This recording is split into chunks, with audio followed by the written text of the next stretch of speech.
اللہ کے نبی صلی اللہ علیہ وسلم جیسا کہ شعبان کے مہینے میں جو مہینہ چل رہا ہے اس میں کثرت سے روزہ رکھا کرتے تھے، زیادہ روزہ رکھا کرتے تھے۔ سوال کرنے والوں نے سوال کیا تو اللہ کے نبی نے فرمایا کہ رمضان کی تیاری کے لیے ہاں اس امت کے لیے منع کیا ہے کہ رمضان سے 2-4-5 دن پہلے روزہ نہ رکھیں، اس لیے کہا کہ حکم کو پورا کرنا ہے۔ رمضان کے مہینے پورے مہینے شعبان کے اور پورا مہینہ رمضان کا اگر رکھے گا ظاہر بات ہے کمزوری آئے گی، اس لیے اللہ کے نبی صلی اللہ علیہ وسلم کا اہتمام تھا کہ رمضان سے پہلے شعبان کے مہینے میں کثرت سے روزہ رکھا کرتے تھے، اور وہ رمضان کی تیاری کے لیے۔ تو اس لیے مناسب ہے کہ اس سے پہلے جیسا کہ ہر سال ہمارا معمول ہے کہ رمضان کے ادب کے تعلق سے کچھ باتیں میں آپ کے سامنے پیش کرتا ہوں ہر سال۔ جب رمضان کا ادب اور رمضان کے مہینے کی عظمت ہوگی دلوں کے اندر تو ظاہر بات ہے ہم ادب کریں گے، عظمت کی نگاہ سے دیکھیں گے، پھر اس میں جو احکامات ہیں وہ سب ہم اس پر عمل کرنے کی کوشش کریں گے، عمل کریں گے۔ اس لیے رمضان کے مہینے کا ادب بھی ضروری ہے، رمضان کے مہینے کا ادب بھی ضروری ہے۔ ادب سے انسان اونچا بنتا ہے، ادب ہے ہی چیز ایسی ہے انسان کو اوپر اٹھا دیتی ہے۔ ادب کرنے کا حکم تو اللہ نے حکم دیا کہ ہم اللہ کا ادب کریں، اس کے رسول کا بھی ادب کریں، یہ حکم اللہ نے دیا۔ اللہ اس کے رسول کی باتوں کا ادب کریں، اس سے آگے نہیں بڑھیں۔ یا ایھا الذین آمنوا لا تقدموا بین یدی اللہ ورسولہ واتقوا اللہ۔ اللہ اس کے رسول کی باتوں سے آگے نہیں بڑھنا، یہ بھی ایک ادب ہے۔ آگے اللہ فرما رہے ہیں یا ایھا الذین آمنوا لا ترفعوا اصواتکم فوق صوت النبی ولا تجهروا له بالقول كجهر بعضكم لبعض ان تحبط اعمالکم۔ کہہ رہے ہیں جب اے ایمان والو، اللہ فرما رہے ہیں ایمان والو، نبی کی پیغمبر کی آواز سے اونچی آواز نہ کرو، نبی کی آواز سے بلند آواز تمہاری نہیں ہونا چاہیے۔ صحابہ کے یہاں یہ تھا، یہ آیت نازل ہونے سے پہلے صحابہ کرام بعض دفعہ اونچی آواز نکالا کرتے تھے۔ حضرت عمر کے بارے میں تفسیر ابن کثیر میں لکھا ہے کہ حضرت عمر رضی اللہ تعالیٰ اکثر اونچا بول جایا کرتے تھے، لیکن جب یہ آیت نازل ہوئی کہ ایمان والو آج سے اللہ نے یہ حکم دے دیا ہے پیغمبر کی آواز سے اونچی آواز کرنا جائز نہیں ہے، تو حضرت عمر رضی اللہ تعالیٰ اس کے بعد سے اللہ کے نبی صلی اللہ علیہ وسلم کا اتنا ادب کیا کرتے تھے، بعض دفعہ بات اللہ کے نبی کو سمجھ میں نہیں آتی، دوبارہ اللہ کے نبی صلی اللہ علیہ وسلم معلوم کیا کرتے عمر کیا کہا، اتنی آواز بھی بلند نہیں، اتنا ادب۔ اس لیے آج بھی مدینہ والے اللہ کے نبی صلی اللہ علیہ وسلم کا ادب کرتے ہیں۔ آپ میں سے جو بھی وہاں گئے ہوں گے آپ نے شور مدینے میں نہیں دیکھا ہوگا، اونچی آواز سے چلانا مدینے میں نہیں سنا ہوگا، آج بھی وہاں کے لوگ ادب کرتے ہیں، اور خصوصاً مسجد نبوی میں تو بلند آواز ہوتی نہیں، آواز بلند ہوتی نہیں آج بھی۔ تو ادب انسان کو کہاں سے کہاں پہنچا دیتا ہے، اس لیے ہر ایک کا ادب کرنے کا حکم شریعت نے دیا۔ ماں باپ کا ادب کرو، بیوی ہے تو خاوند کا ادب کرے، چھوٹے ہیں تو بڑوں کا ادب کرے، یہ ادب بہت اونچی چیز ہے۔ ادب اس لیے کہ ہم چھوٹے ہیں، اور جو چھوٹا بن کر زندگی گزارے گا من تواضع للہ رفعہ اللہ، اللہ کے لیے تواضع اختیار کرے گا اللہ اس کو بلند کرے، اونچا اٹھائے گا۔ اس لیے کہ ادب وہ نہیں کرتا جس کے اندر تکبر ہوتا ہے، بڑا آدمی وہ خود بڑا ہے وہ کیوں ادب کرے گا، ادب تو وہ کرے گا جس میں تکبر نہیں، تواضع ہے، نرمی ہے، چھوٹا پن ہے، وہ ادب کیا کرتا ہے، بڑا آدمی نہیں کیا کرتا۔ اس لیے غلام آقا کا ادب کیا کرتے ہیں، اس لیے غلام آقا کا ادب کیا کرتے ہیں، اس لیے اولاد باپ کا ادب کیا کرتے ہیں۔ جس اولاد میں اکڑ ہو، تکبر ہو، گھمنڈ ہو، غرور ہو، وہ باپ کا ادب نہیں کرتی، اس لیے کہ اس کے دلوں کے اندر تکبر بسا ہے۔ اور جو اولاد اپنے باپ کے سامنے تواضع اختیار کرتی، نرم لہجہ اختیار کرتی، سمجھ لو اولاد صحیح ہے، اس کے اندر تواضع ہے، نرمی ہے۔ جو اولاد چلا کر ماں باپ سے بولتی ہے، اس کے اندر ادب نہیں ہے، اس کے اندر ادب نہیں ہے۔ اس لیے اگر شریعت ماں باپ کا ادب کرنے کو نہیں کہتی، جب بھی یہ بنتا ہے ایک انسانیت ہونے کے ناطے کہ ہر اولاد، ہر ماں باپ کا ادب احترام کرے، تو ادب تو بہت اونچی چیز ہے، اور ادب کی وجہ سے اللہ کہاں سے کہاں پہنچا دیتے ہیں۔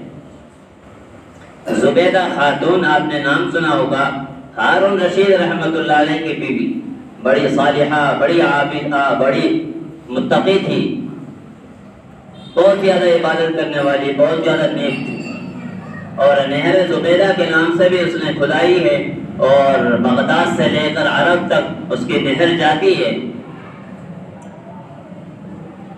جو لوگ وہاں گئے ہیں عمرہ کرنے کے لیے آتے، شاید راستہ میں بھی پڑتی ہوگی وہ نہر، تو بڑا خیر کا کام، اس علاقے میں پانی نہیں، انہوں نے پانی کا انتظام وہاں سے وہاں پانی پہنچایا، بہت لمبی نہر کھدوائی، اور سب سے بڑی قلت اس دور میں جو تھی وہ پانی کی تھی، اس علاقے میں پانی نہیں، بڑا خیر کا کام کیا۔ ایک بار کیا ہوا کہ کسی نے خواب میں دیکھا ان کا انتقال ہو گیا تھا، تو زبیدہ خاتون بڑے محل میں، عالیشان محل میں، جنت میں گھوم رہی، بڑی اونچی شان والی عورت بن چکی ہے، تو انہیں خواب دیکھنے والوں نے کہا کہ ہاں تمہیں تو یہ مقام مرتبہ ملنا ہی تھا، اس لیے کہ تم نے کتنے خیر کے کام کیے، نہر کھدوائی اور یہ کیا اور وہ کیا، تمہارے محل میں کتنی حافظہ تھی، کتنے قرآن کی تلاوت کرنے عورتیں روزانہ کیا کرتی تھی، آپ کو تو یہ مقام مرتبہ ملنا ہی تھا۔ کہا کہ اللہ نے تو اس کا سوال بھی نہیں کیا، نہر کی طرف نہیں دیکھا، جو بھی اعمال تھے ان کی طرف دیکھا ہی نہیں، کہ مغفرت کیسے ہوئی، کہ مغفرت اس عمل سے ہوئی جو میرے وہم اور گمان میں بھی وہ بات میں نے سوچی نہیں تھی۔ ایک مرتبہ اپنی سہیلیوں کے ساتھ میں جھولا جھول رہی تھی، اور اذان کی آواز میرے کان میں آئی، میرا دوپٹہ ذرا سر سے نیچے کھسک گیا تھا، جیسے ہی اللہ اکبر کی آواز میرے کانوں میں پڑی، فوراً میں نے اس دوپٹے کو سیدھا کیا اور سر کے اوپر رکھا، اس اللہ کے نام کے ادب کی وجہ سے اللہ نے میری مغفرت کر دی۔ بتاؤ اتنے بڑے خیر کے کام کرنے والی زبیدہ خاتون، اس کی مغفرت کس عمل کی وجہ سے ہو رہی؟ ایک ادب کی وجہ سے ہو رہی ہے۔ ادب کی وجہ سے اللہ نے کہاں سے کہاں پہنچا دیا۔ بشر حافی رحمۃ اللہ علیہ بڑے بزرگ تھے، پہلے ان کی حالت صحیح نہیں تھی، شراب پیتے تھے، پولیس مین تھے، اللہ نے بشر حافی اور بڑے بزرگ اور اولیاء میں گزرے ہیں، یہ مقام مرتبہ، یہ ولایت کا مقام مرتبہ ایسا ہی نہیں، ادب کی وجہ سے اللہ نے مقام دیا۔ ایک مرتبہ کہیں جا رہے تھے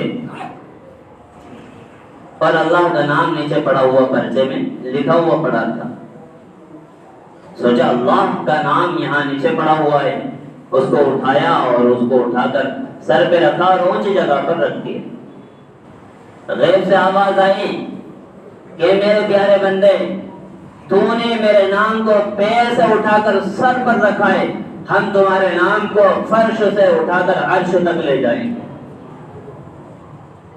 وہیں سے اللہ رب العالمین نے چن لیا۔ یہ مقام مرتبہ ادب کی وجہ سے ملا، ادب کی وجہ سے۔ تو یہ بتلانا چاہتا ہوں ادب کیا چیز ہوتی ہے، بندے کو کہاں سے کہاں پہنچا دیتی ہے، ہمارے وہم اور گمان میں نہیں ہوتا ہے، یہ ادب وہاں سے وہاں انسان کو پہنچا دیتا ہے۔ اس لیے میں کہتا ہوں کہ رمضان کا بھی ادب ہے۔ رمضان کا ادب یہ نہیں ہے کہ پان کے ٹپ پہ کھڑے ہو کر گٹکے کھائے جائیں، پان کھایا جائے، لال منہ کیا جائے، کھلے عام تمباکو مسلا جائے اور پھانکا جائے، بیڑی سگریٹ پی جائے، ہوٹلوں پر کھلے عام کھایا جائے، یہ رمضان کا ادب نہیں۔ رمضان کا ادب تو یہ ہے کہ جیسے روزہ دار ہیں ویسے بھی روزہ دار کا ادب کرنے کا حکم ہے، رمضان کا ادب کرنے کا حکم ہے۔ رمضان کا ادب کرو، روزے دار کے سامنے کھاؤ نہیں، پیو نہیں، الگ میں جاؤ۔ اگر کسی کو بیماری ہے، روزہ نہیں رکھ سکتا، تو روزہ دار کے سامنے کچھ کھائے نہ پیے، کھانا پینا نہیں چاہیے۔ وہ فضیلت جو اللہ کے نبی صلی اللہ علیہ وسلم نے ارشاد فرمائی، روزہ دار کے سامنے کوئی کھاتا ہے وہ نفل روزے کی، جیسا عام دنوں میں نفل روزہ رکھتے ہیں، کوئی سامنے کھا لے پی لے تو اس پر بھی روزہ دار کو ثواب ملتا ہے کہ ظاہر بات ہے سامنے کوئی کھا رہا ہے۔ رمضان کا ادب کرنا ضروری ہے۔ مولانا پیر ذوالفقار نقشبندی نے ایک واقعہ لکھا ہے رمضان کے ادب کے تعلق سے، نزہت المجالس کا حوالہ دیا ہے، فرمایا کہ ایک مجوسی تھا، مجوسی آج کے دور میں پنڈت کو کہہ لو، پجاری کو کہہ لو، کہ ایک مجوسی تھا۔ اس وقت میں غلبہ مسلمانوں کا تھا، غلبہ کیا؟ مسلمان، اور مسلمان آج کے دور کے مسلمان نہیں تھے جو چاہے ویسے زندگی گزارا، اس دور کے مسلمان تھے۔ پورے گاؤں میں اور علاقے میں اس دور میں کوئی رمضان المبارک میں کھلے عام کھاتا پیتا نظر نہیں آتا تھا۔ اب پورے مسلمانوں کی بستی تھی اور یہ مجوسی وہاں رہتا تھا۔ جب اسلامی حکومت تھی اور مسلمانوں کا غلبہ تھا، غیر اس وقت میں بھی امن اور سکون میں تھا، چاہے ایک غیر کا مکان ہو۔ یہ دنیا میں افواہیں پھیلائی جا رہی نا آج کے دور میں، مسلمان ظالم ہے، ظالم تو کم وقت تم ہو، مسلمان نہیں، مسلمان نہیں ہے۔ پورا علاقہ مسلمانوں کا اور ایک مجوسی، ایک پنڈت۔ اب دیکھو آگے ہوا یہ معاملہ کہ وہاں کے ایک بزرگ تھے، انہوں نے خواب میں اس مجوسی کو ایک دن خواب دیکھا تو یہ تو جنت میں گھوم رہی، عالیشان محل اور قبہ۔ وہ حیران کہ کافر کو جنت کیسے مل گئی۔ اس گاؤں کے بزرگ نے، اللہ والے نے خواب میں دیکھا اس مجوسی کو، اس کافر کو اللہ کا وعدہ ہے کافر کو جنت نہیں مل سکتی، اس کو کیسے جنت مل گئی؟ تو پھر اسے معلوم کیا خواب میں کہ تو یہاں یہ مقام مرتبہ کس چیز کی وجہ سے تجھے ملا ہے، کہ ایک چیز اللہ کو میری پسند آ گئی تھی، وہ یہ تھی کہ رمضان المبارک کا مہینہ چل رہا، مسلمانوں کی بستی تھی، رمضان کا مہینہ چل رہا، اور میرے لڑکے نے عام اجاگر کھانا کھا لیا تھا۔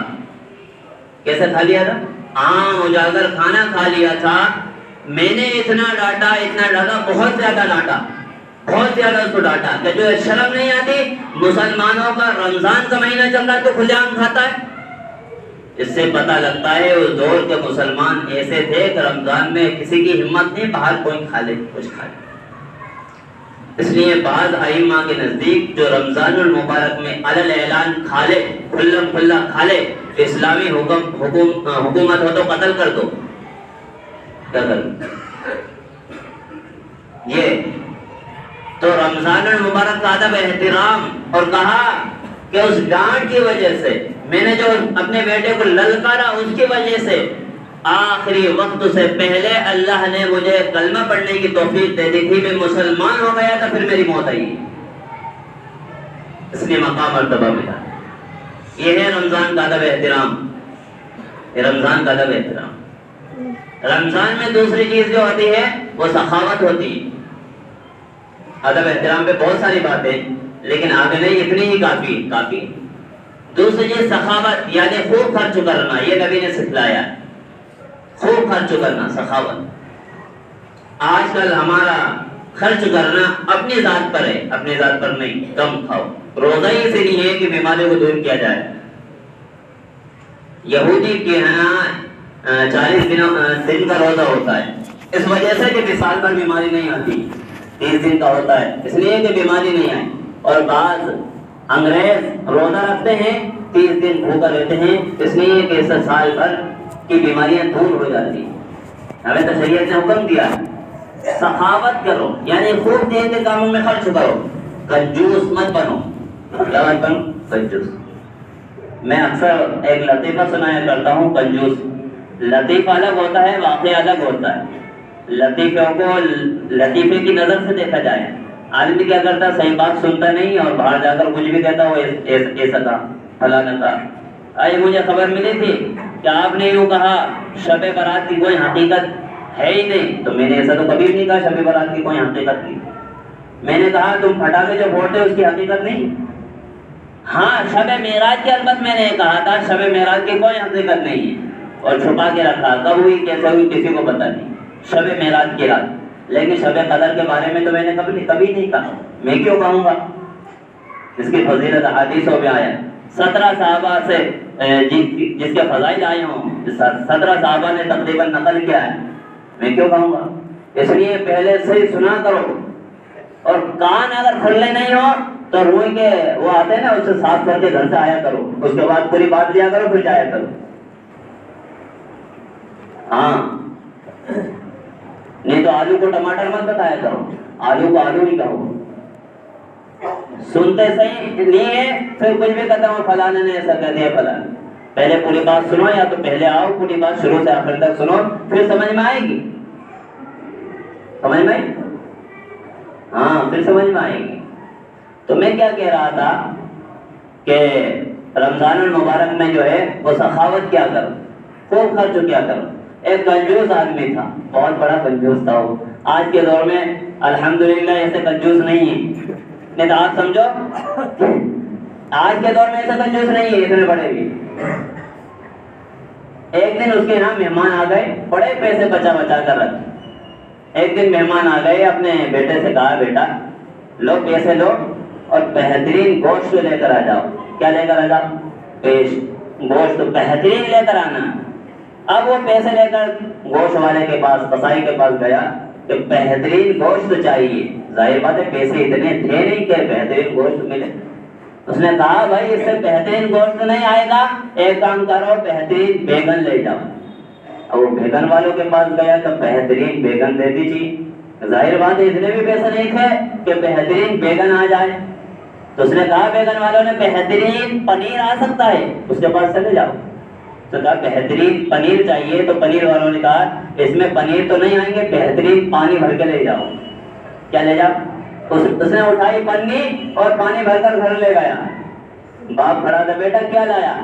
کہ ابو جان یہ لے کر آئے. شاباش، میرے نقش قدم پر ہے. کن کے نقش قدم پر ہے؟ بیٹا میرے نقش قدم پر ہے.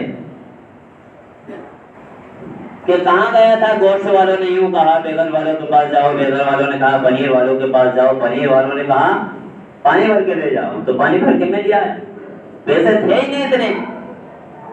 کہ اچھا بیٹا وہ تو ٹھیک ہے آپ میرے نقش قدم پر ہو، آپ اتنے چلے وہاں سے وہاں گئے، وہاں سے وہاں گئے، وہاں سے وہاں گئے، چپل تو گھسی ہوگی.